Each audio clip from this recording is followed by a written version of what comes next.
My name is Joanne Howard. I'm a behaviorist and a mom to a little boy with Down syndrome and autism spectrum disorder. Can I please appeal to you from my heart?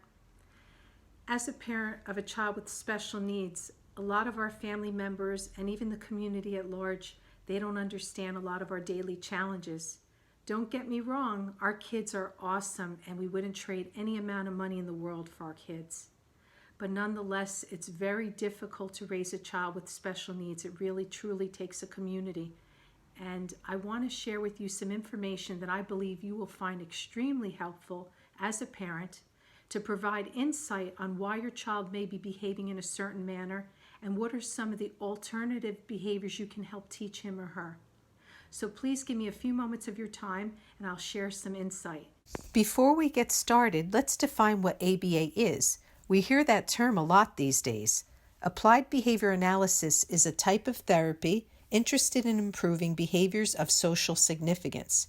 This means we seek to improve a person's communication and language, self-care, such as eating, showering, dressing, to social interaction, motor skills, and academic learning.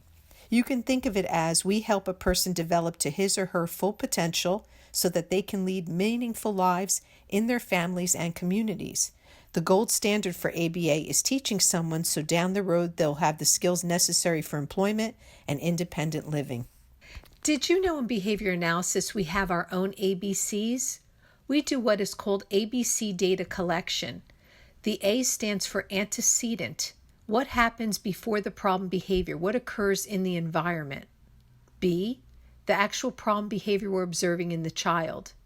C, the consequence that follows that behavior.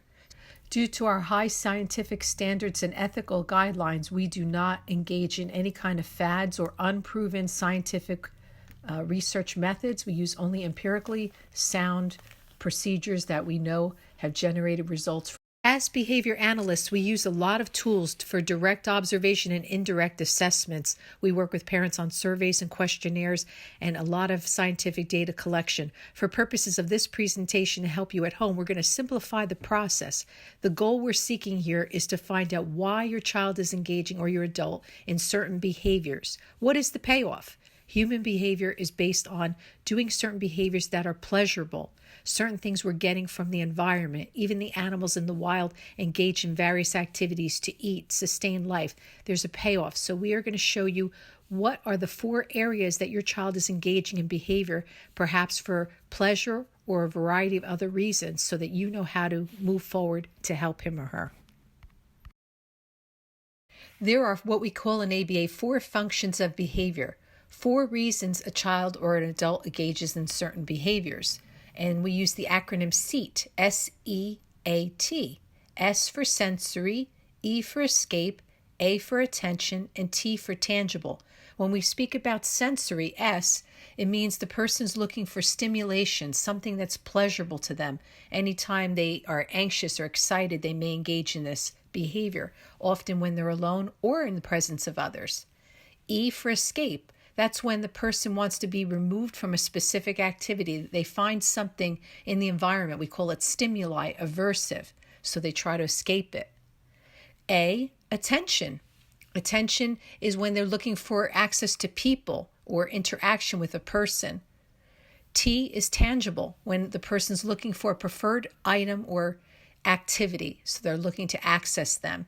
And even in the case of escape, they can be escaping a boring activity, something that's not stimulating. So that's SEAT, 4 functions of behavior: sensory, escape, attention, and tangible.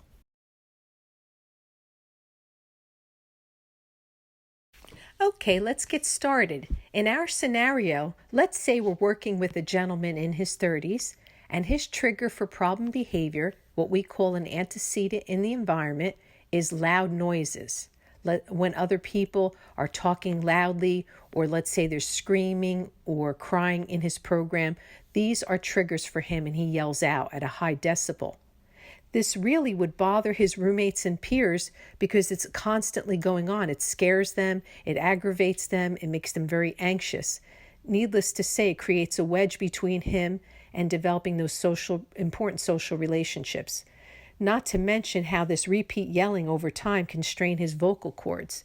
His staff typically ignores him planning that they don't want to give attention for that inappropriate behavior, but they sit quietly next to him. Sometimes he's taken out of the room. Then there's this third time where there's actually no demand being placed on him. There's no loud noise in the environment or chaotic activity, and he still yells out. This seems to be a very strange thing, and it's a red flag to us that there may be automatic reinforcement. The goal becomes teaching that child or adult the replacement behavior. What's the appropriate behavior they need to be demonstrating? That's called functional communication training. We teach them how to request, we call that MANS, communicate what they want, the activity, the item. We teach them how to do personal care and life skills, from washing their hands, getting dressed, taking a shower. We use visual schedules to teach them their daily life schedule, and they learn what's coming. It helps them to eliminate anxiety.